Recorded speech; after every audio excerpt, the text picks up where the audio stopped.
wouldn't have been able to predict that something like this could have come. But here we have this non-centrally planned way of insurance and, of course, investment and going into the future of blockchain. Stephen, what do you see for Steemit? Because I've gotten on Steemit. It's incredible innovation. Yes. It's something that, I mean, there's been other guys that have done similar things, but never to the extent that Steemit has, where we see people like our friend here at WAM, Jeff Berwick, making tens of thousands of dollars off of blogging. And it's such an incredible thing to witness the beginning of, because I do believe that this will be the future. What do you think? Oh, 100%. Absolutely, without a shadow of a doubt. Over the weekend, I don't know whether you picked up on something over the weekend, Josh, but Hmm.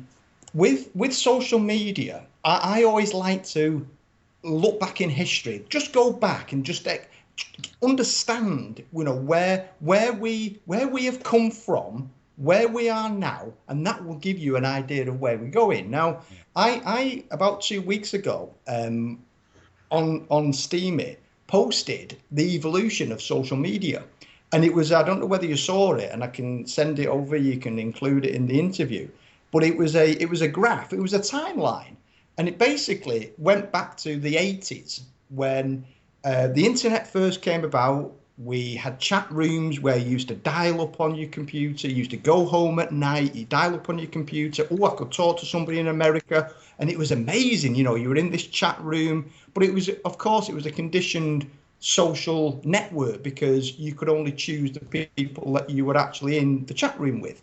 Then, if you then took right the way through into 2000, around 2004, when Facebook came around and said, what we're going to do is we're going to build a platform which is going to allow people to share things. You can talk to your friends, you can talk to people, maybe celebrities. You can join conversations, and in 2004 when Facebook took off, I remember looking at this, and the very first thing I thought was, who's going to pay?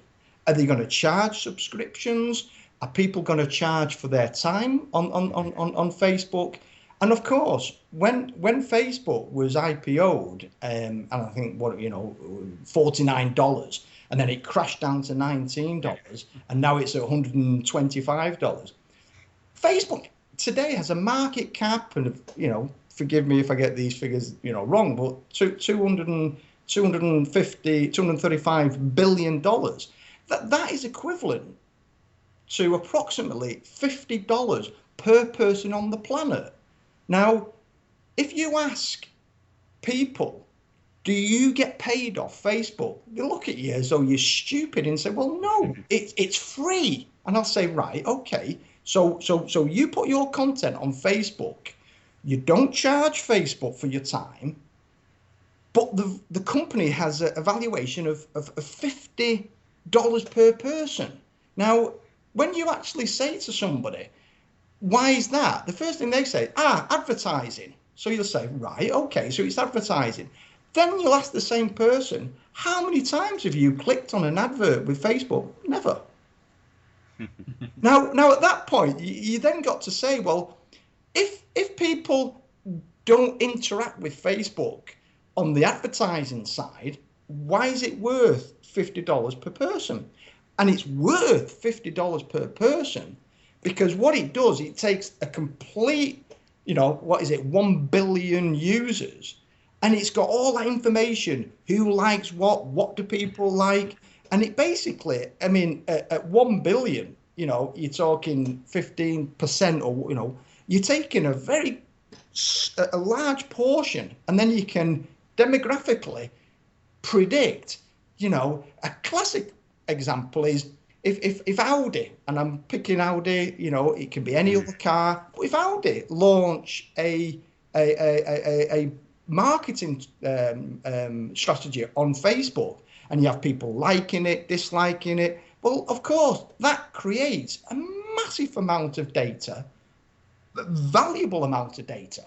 So, of course, I've always said, if you share, if you like, if you talk to people, you should be rewarded. Now, I was taken back when I first saw Steemit, because the first thing I thought was Facebook. This is going to cause Facebook massive headaches, and I'm sure, and I'm not saying it's happening now, but I'm sure Facebook. I'm a big fan of Twitter, Instagram.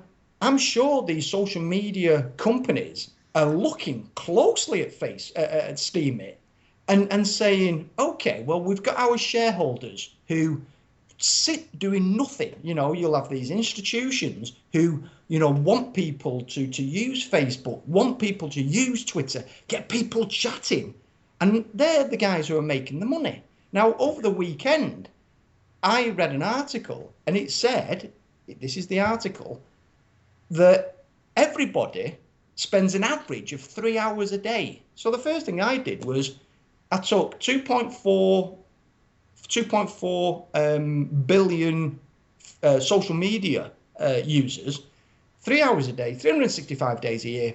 That's 2.64 trillion, I think the figure is, of hours of communication. Now, that is a massive, massive amount of information that is worth something. And at this point in time, prior to Steemit, you don't get rewarded for that. Now, I always saw Steemit, is it a blogging tool with a cryptocurrency, or is it a cryptocurrency with a blogging tool?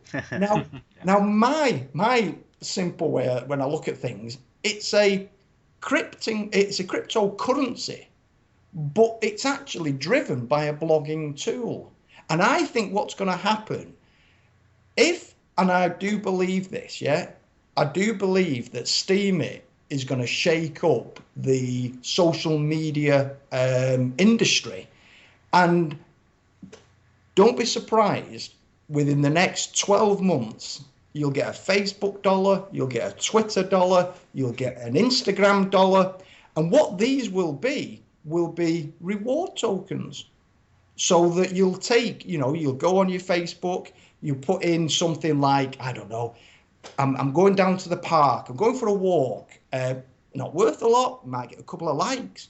But if you put something of value, some real value, that, you've just worked out something, you've just, you've put up a technical graph that is telling you something, or you've worked out an equation, maybe in a school project, then what's going to happen?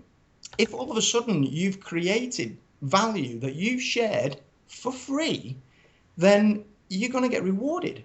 Now, at the moment, if you actually look at Steemit, and I over the weekend was watching how many posts, well, first of all, how many users has Steemit got? And I think it's something like, is it 50,000? And then I was watching over a period, over an hour, how many posts were actually made? And it's not that many. It is not that many. And I actually had a little chat with my nephew.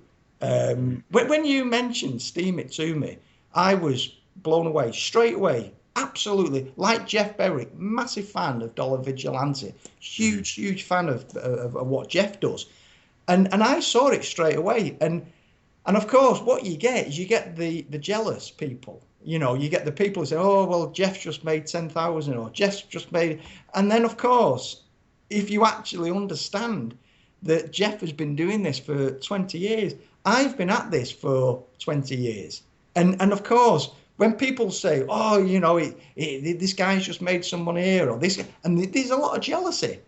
And behind Jeff's £15,000 or $15,000 reward of his post is 20 years experience that up until Steemit, he was willing to give out for free. Now, he has his subscribers, and I'm sure he tells his subscribers, up to date, the latest information.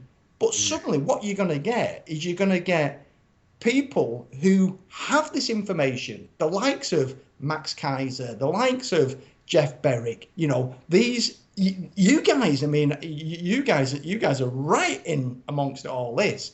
If you have some information, you go out on your roving reporting, Josh, with your rucksack and your camera, and you take something that the mainstream doesn't take, whether it's because it's been conditioned, but you have some absolutely valuable information. Now, you should share that and you should be rewarded. And I honestly think that people are going to be shocked. I've been asking people, I like to wind people up when it comes to the likes of rewarding social media. And I'll say, what did you do over the weekend, or what did you do last night? Oh, well, I just checked my news feed. Did you get paid for it? No. Well, so how long did you spend on it? Well, 3 hours. So you did that for free? Yeah. And yet they moan that, that they're only on £15 an hour, or they've got a job and they're only earning 26,000 a year. And yet they're willing to give up the majority of their free time on social media for free. Wow. Well, and isn't it interesting that with innovation like Steemit, I don't do what I do for money, certainly not. Yep. However, I can put out free information without charging people, however, at the same time making money doing it.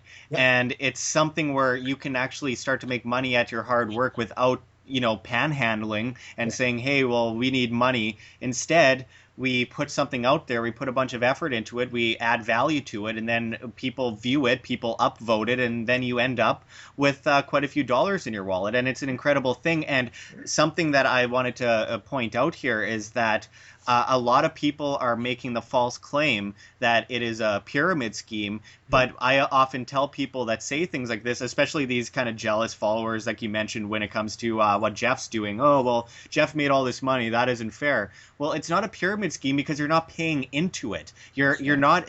Yes, you do need a network, much like a pyramid scheme. You need a network to actually thrive on it. However, you're not paying out, so no one's getting scammed. No one is losing on it. There's nothing to lose. But when people like yourself and people like Jeff Berwick point something out as thinking, well, this is going to be the future, I pay attention because I know you and Jeff have both made quite a few dollars and have saved yourselves from past crashes. Like you got out of that 2008 crash pretty happy there, didn't you? Yeah, absolutely. And the thing is, what I find bizarre, I mean, I over the last 20 years, I've been investing over the last 20 years, and I'm a massive fan of Jim Rogers, and one of the things that always makes me smile with Jim Rogers is that he's a great investor, but he's probably one of the world's worst traders, and I can relate to that because I never look at things and I think, is the price going to go up or down today? Is it going to be, is it going to be higher or lower tomorrow? I'm not bothered about that. What I do is I look at a bigger picture. I look at a trend. Is the trend moving in that direction, or is the trend moving in this direction?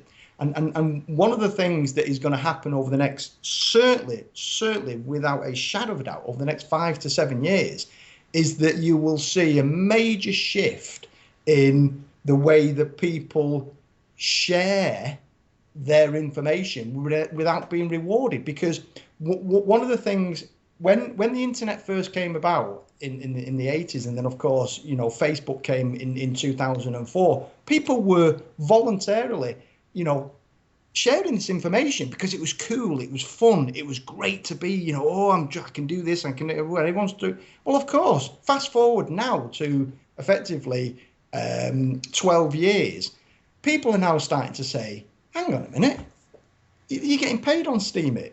Why aren't we getting paid on Facebook? And the only reason at this moment in time that Steemit is probably still in its infancy is people think it's a scam. People think that there's some kind of a con behind it. But in basic terms, when people suddenly start drawing down their Steam dollars into Bitcoin and then transferring the Bitcoin through an exchange into their bank, and then drawing that out of the ATM, and then going down and buying a burger with it or whatever, a car. There's one girl on Steemit. She's going around the world. I mean, this is happening. This isn't some kind of dream. This is actually real. And when I mentioned to my nephew, the first thing that he did was he went to his Play Store, and I said, "What are you doing?" He said, "I'm going to get the app." I said, "Well, there's no app." "Oh, well, what do I do then?" I said, "Well, what do you mean? What do you do? How do I access it?" I said, "Well, access it on the web." "What?"